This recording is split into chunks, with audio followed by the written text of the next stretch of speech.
Good afternoon. My name is Evan Brown Schuler, and I'm honored to welcome you to the 2024 Pace Academy Baccalaureate ceremony.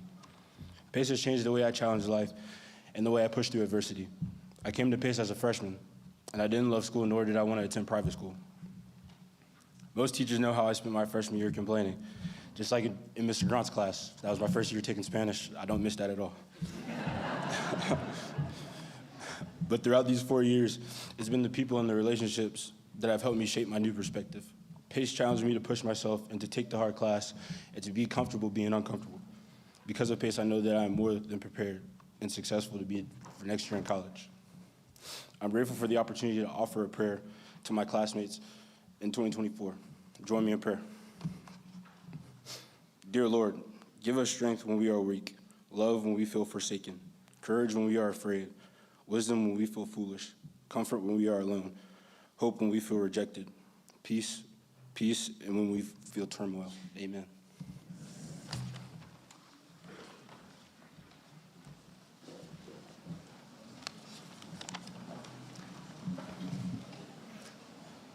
Thank you, Heaven. That was great. Welcome to all of you. Welcome to the second celebration for the class of 2024, our baccalaureate service. As you know, Pace Academy was founded by an interfaith group of parents who believed that we should have a place who welcomes everyone.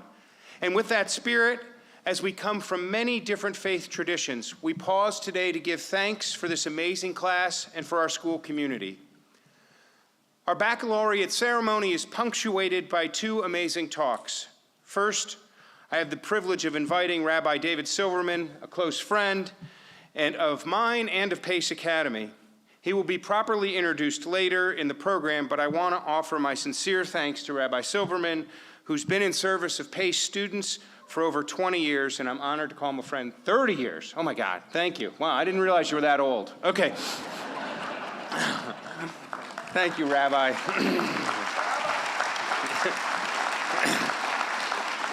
And that's a lot of pizza, by the way. Secondly, our ceremony ends with an address from the dean of the class, Caitlin Terry. She literally raised these children as their most interested and invested aunt.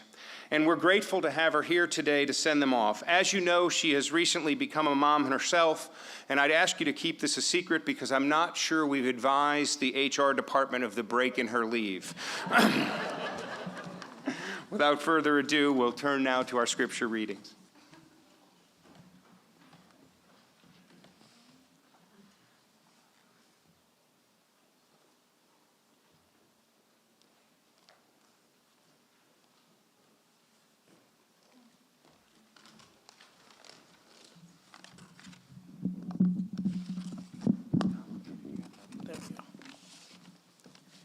In the 4th century BCE, Greek culture was spreading throughout the world. Alexander the Great, accompanied by his army, rode into Jerusalem to see its physical and spiritual beauty. As he approached the temple, the leading sage of the Jewish people, the high priest Simon the righteous, came out to greet him. Although this was a peaceful encounter, Rabbi Simon sensed the impending disruption that Greek life would bring to Jewish life. In the Ethics of Our Sages, Chapter 1, he offered his generation a teaching of strength and stability in the face of adversity. The world stands on 3 things: on scholarship, on spiritual service, and on good deeds.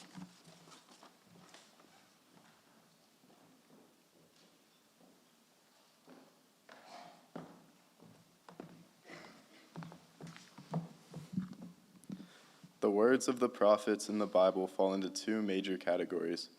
1, telling the people what they did wrong, and 2, offering inspiration and encouragement through challenging times. As the ancient nation of Assyria threatened to upend 8 centuries of peaceful living in the land of Israel, the prophet Micah both warned his people and tried to encourage them as well. In Micah chapter 7, verse 8, he says, "Even though I fall, I will rise again. Though I sit in darkness, God is a light for me."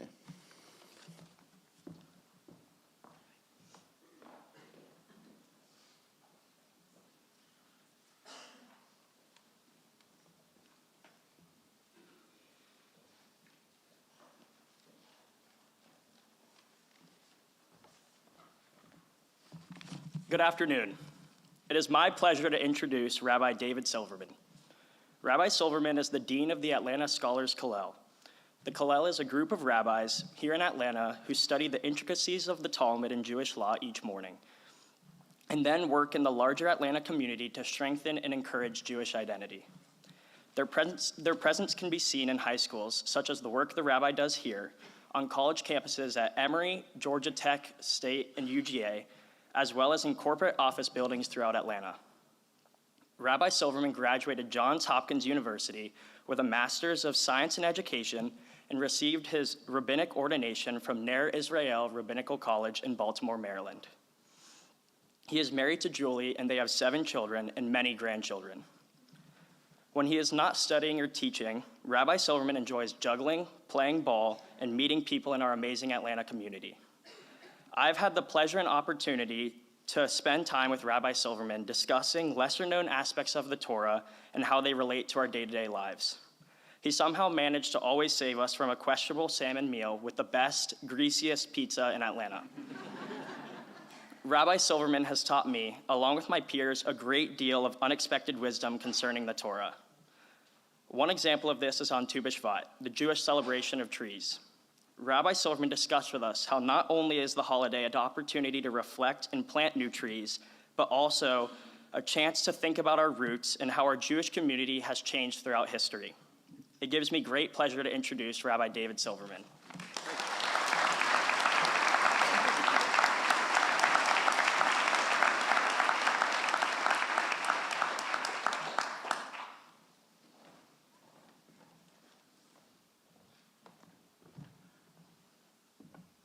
It's a prop.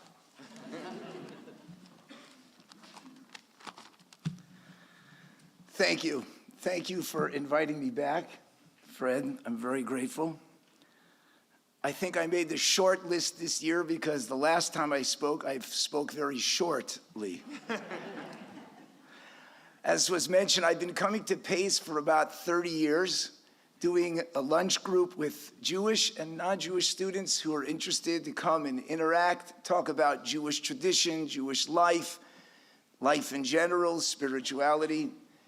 That puts me just about the midpoint of Mrs. Kidwell's career.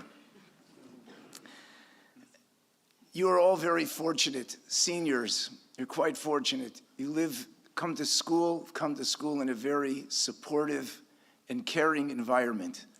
I traveled to a number of schools here in Atlanta, and I must say it's very comfortable here. But being comfortable and a little bit easy is about to change.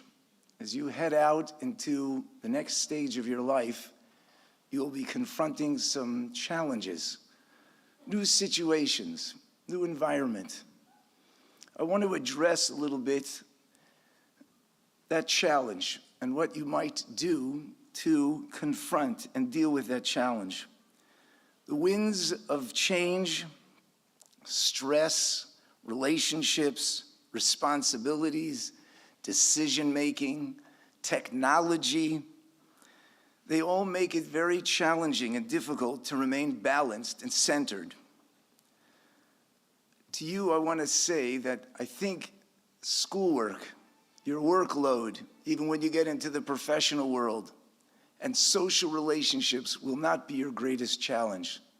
I believe your greatest challenge is going to be in the world of social media. I'd like to share with you a formula for success. That formula creates a sense of balance in a world of uncertainty, stability, when you're thrown off from your norm. These 3 concepts I want to share with you, I think will be a positive source of balance for you in your lives. Although the source is Jewish, the message is universal. I'm going to take it from the original, translate it into the general. As Zach so quoted, 1 minute, I want to mention one thing. There's the idea of numbers in Jewish tradition is significant. Numbers go back in history. The Egyptians were fascinated with numbers, the Babylonians, the Greeks. Pythagorean theory is all based on numbers. There was a secret club of people that did numbers. Numbers have a practical purpose, 1, 2, 3, counting, measuring, but they also have a concept behind them, an idea. Here's the 1, 2, 3 in Jewish thought of numbers. Number 1 represents something unique, special, different, precious. 2 represents a contrast, compare and contrast. You remember those essays, compare and contrast? They never go away. Compare and contrast, 2. 3 represents a balance. 3 is that 2 things, and that third thing sort of rends its way right into the middle. Then you have this triumvirate, 3 things that sort of interact with each other. How are they similar? How are they different? So the source says that Shimon HaTzadik, Simon the Righteous, made the following sentence. You'll forgive me if I just say the Hebrew, Al Shlosha Devarim Ha'olam Omeid. The world stands on 3 things. The first is Torah. Torah, sacred texts, scholarship, developing your mind, developing ourselves, our emotional quotients. Avoda, the second thing the world stands on is the service. It means the spiritual service, a relationship with something outside of the human endeavor, something outside of ourselves, a greater sense, the mysteries of the universe. If you're a spiritually oriented person, a relationship with God, it's the second of the 3 things the world stands on. And finally, on Gimilut Chasadim, doing for others. So if we take a look at this balance, if you will, on one hand, we have an inner focus, developing ourselves intellectually, like you've been doing at school. Then there's an outside awareness, something outside of our own world, something beyond, a greater good, a greater picture, something spiritual in nature, and something that brings those 2 worlds together, something that brings myself but others into the picture is doing for other people, kindnesses, concern, not being too self-absorbed. These 3 things create a triangle. A triangle in the world of architecture is the strongest form for construction. It's a platform of strength, of balance. It'll help you navigate through life. These 3 foci, these 3 things to focus on. Balancing your own concerns, your physical well-being, intellectual development, your awareness of something outside of yourself, a spiritual connection, and bettering yourself by helping others, your family, your friends, society at large. Many of you, I'm sure, have been on a cruise. Cruise ships manage to get through open waters. Open waters are constantly moving. They're waves, they're currents. How does a ship with 13 stories on it in swimming pools, how do they keep the thing straight? Deep down in the bowels of every ship are several major-sized gyroscopes. They spin constantly, and they create a balance for that boat. I want to suggest to you, seniors, as you're graduating, this idea that I'm sharing is like a gyroscope. It's going to help you balance when you confront new situations. Unfortunately, in our society, school is where you learn. Once you get out of school, you don't have to learn anymore. Scholarship, the first of that pillar, the first of these balance beams, is the idea of constantly learning, whether it's science, art, literature. Politics doesn't have a lot of learning in it. But information, learning, being involved, engaging your mind, it's something that we value and want to continue valuing. All of these teachers value education. That's why they're here. That's why they're teaching. Knowledge is what makes the world improve and get better. So don't give up. Don't finish, throw all your books out the window because it's all over. Hang on to that. Keep 1 or 2 of them. Look back at every once in a while, but continue to develop your mind. The second arena, I think, is really critical. Developing an awareness of something outside of ourselves. I believe this is the answer to the challenges of social media. When you create an inner sanctum for yourself, when you have an awareness that there's something outside of the human endeavor that says, I'm a worthwhile person, whether you grew up in an environment where you had a relationship with God or spiritual environment, or whether you are developing one, don't let that muscle atrophy. That's a really important dimension of ourselves, because when somebody else tells me how I look or what I'm missing out on, I have a way of balancing that with an awareness that I am a worthwhile person because of some greater thing that I attach myself to, its spiritual nature outside of myself. Finally, doing things for others. Sometimes we get very selfish. We think we got to take care of ourselves, which is also true. That's part of the balance. Sometimes taking care of ourselves manifests itself in taking care of others. I know 4 families. These 4 families vacation together. They go every summer, spring, whatever it is, down to Florida. They rent Airbnbs and they spend time together as families. It's a very enjoyable time. One of the families hit on some difficult times. They weren't able to pay for the trip, so they said they weren't going to go this time. One of the other families said to them, we'll pay it for this year. We want you to be with us because we always go together. All the families were together inside, and the kids were outside and on the pool, and all of a sudden one of the kids ran in and said one of the young children fell into the pool. So all the parents raced out. One of the parents dived in, took the kid out, resuscitated the child. Later on in the winter, when the families were back in the New York region, they made a party just to celebrate the fact that their child had survived, a thank you party.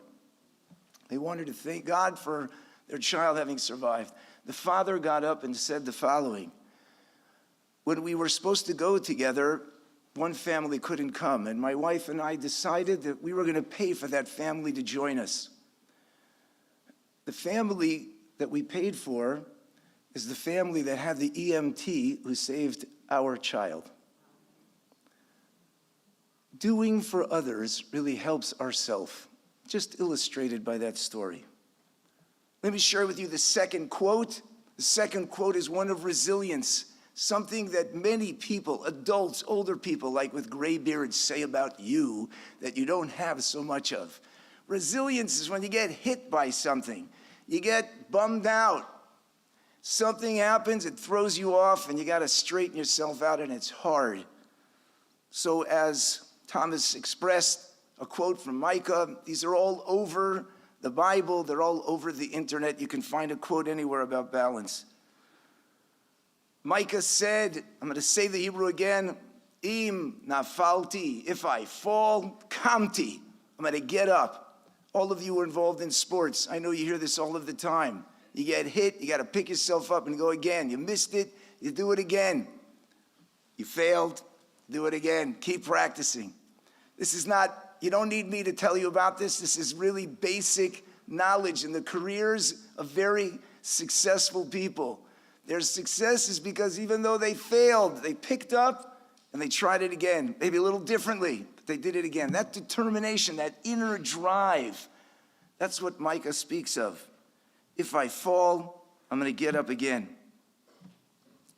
There's a teaching in our tradition. If you want to know more about it, you could check with me later. It says that the creator of the universe created the world, destroyed it, created the world, destroyed it, created another world, destroyed it, and finally created this world. One message I want to take from this teaching. Even God went through trial and error, if you will. Created, destroyed it, created again. Human beings, we are designed to go through challenges. We may fail, we can make it. You can all make it.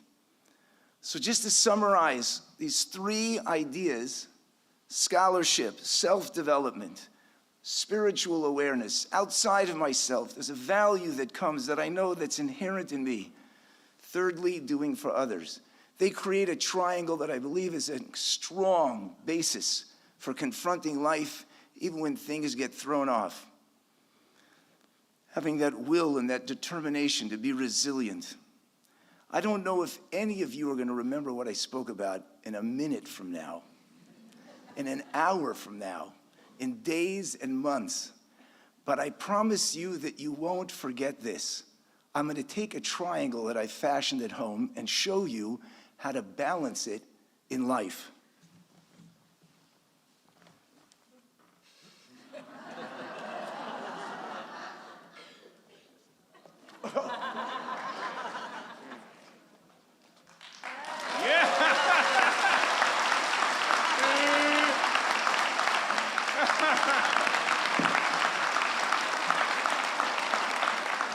A rabbi at a baccalaureate at balancing a triangle. I don't remember what he said, but he balanced the triangle. I just want to conclude by thanking two people, Jake Miller and Ellie Aronson, who ran the club for the last 2 years. Ellie actually inherited it from her two brothers, Will and Matthew, who are here. I'm very grateful for your efforts setting up, getting a room for us, getting the kids to come, even though they didn't always want to come, but they came. I want to thank all of the students that participated in the club over the years. We had a great time. The pizza was okay, sometimes good, not so good. The conversations were always good, and it was really amazing. I thank you very much. To you I say, learn the skill of balancing life. Thank you.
Ooh.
Congratulations, class of 2024.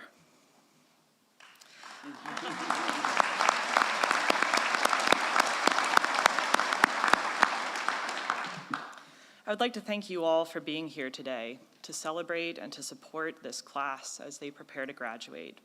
And I would like to acknowledge those who aren't physically present, family, friends, who are nevertheless with us in spirit. So often these moments speed by. Let's take a pause to be grateful to be gathered here together in community. 4 years ago, I spoke over Zoom to the class of 2024. I was told a class that loved each other and looked out for each other as they moved virtually from middle to high school. In the midst of much uncertainty, what would high school even look like? I emphasized one of the great strengths of Pace Academy, our community. These are challenging times, I said, and it is in these times when community matters most. What a community we have here. We support one another. We challenge one another. We celebrate one another. We pick each other up. I don't have a magic wand, but I can promise you that I will go through this with you shoulder to shoulder. Entering this unknown, I asked them to look beyond their abilities and think instead about the community that they wanted to shape as high schoolers and to embrace one another as a class. This class didn't have the normal Pace Academy transition to high school, nor did they have a normal high school experience. No freshman retreat, no flotilla, masked for 2 years, hybrid education, social distancing. It was less than ideal. It was rough. And what did they do with this less than ideal experience? Who did they choose to become? This past August, bedecked in gold, the class joyfully burst into this room, kicking off the start of school and their senior year, accompanied by their chosen theme music, Bruno Mars's 24 Karat Magic, and an accompanying light show by Daniel Owens. It was perfect. They didn't need a magic wand from me or any adult here. They brought the magic themselves. Reflecting on this golden class, the 24 Karat Magic, and what they accomplished in these last 4 years, it occurs to me that while they are treasured, magical, they are not gold, not even the 24 karat gold they chose as their theme. They are alchemists. Dating from the Middle Ages, alchemy was a chemical science and speculative philosophy with the aim of transforming base metals into gold. It also included the pursuit of an elixir, a universal cure, a method for prolonging life. These alchemists, the class of 2024, have done just that. With innumerable challenges and stripped away supports, they took their rough high school beginning and transmuted it beyond something golden, leaving a legacy of mattering here at Pace Academy. This past fall, Jennifer Breheny Wallace, author of Never Enough, When Achievement Culture Becomes Toxic and What We Can Do About It, visited us here at Pace and shared her research on mattering, the feeling that we are valued and add value to others. She noted that when individuals feel that they matter, we do not achieve to be better than others. We achieve to be better for others. In the context of graduation, it is not where you go, but how. So how have these alchemists, the class of 2024, mattered? Their individual achievements are many, academic, artistic, and athletic, and have been enumerated in many places, but they matter to Pace Academy, to those faculty and students who remain, because of their joyful creation of community and the gratitude they show for it. The class, known for loving and looking after one another, have always celebrated and championed one another in this community, not just themselves as a class or as individuals. In a video reflection, cross-divisional faculty remember this class as the one they laughed the most with, the ones who brought joy. As seniors, they began this school year as peer leaders, emphasizing this joy on the freshman retreat, embracing it amongst whitewater rafting challenges, celebrating it with tailgates and Wilmore's smash burgers before cheering on their peers. They created a new event, the Color Wars, with the aim of bringing the entire upper school together and giving the underclassmen connection with the upperclassmen. At Spirit Week, they cheered the loudest for the underclassmen, not for themselves. With each post to the Futures of Pace Academy Instagram, they filled the comments with cheer and celebration. In their own words, they are grateful to one another. Speaking on character, Caitlin Souza encouraged the upper school, noting that, like art, your character is engraved in you and imprints itself on everyone who is lucky to meet you.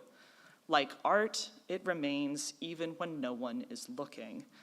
Think about the people you want to hold onto, the people you want to celebrate, to grieve with, the people you look up to for guidance or just for a good laugh. Uma Graz and LJ Moore received the senior superlatives for most likely to brighten your day, and Catherine Davis reflected that it could really apply to the whole class. Each of you that shared during testimonials echoed your gratitude for this community you created. Its welcome, loving, open support. A class that Millie Gray noted does so much for each other, and one that accepted each part, whether you were a new junior or a lifer.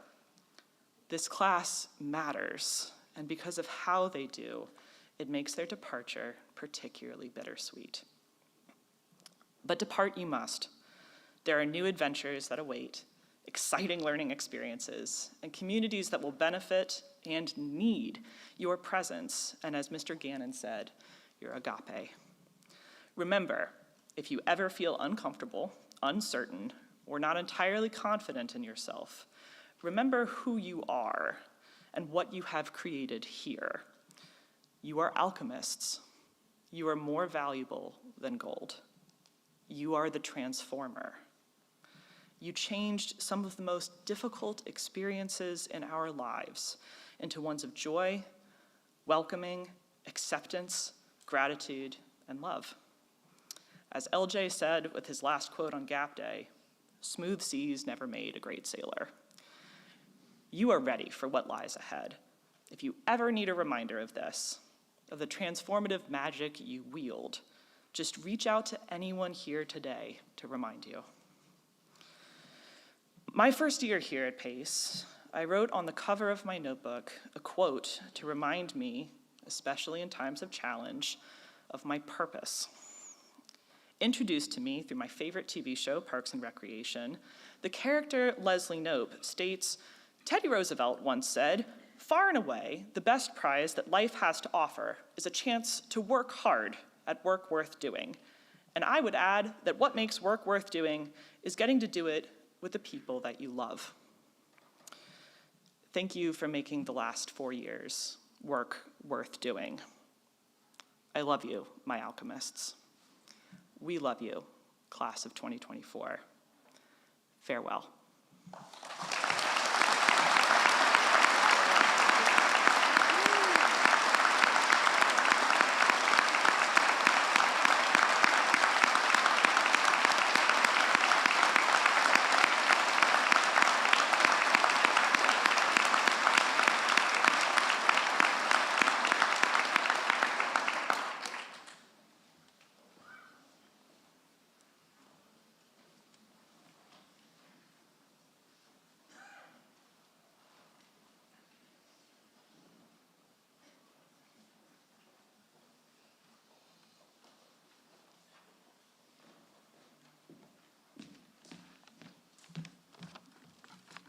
Let us pray.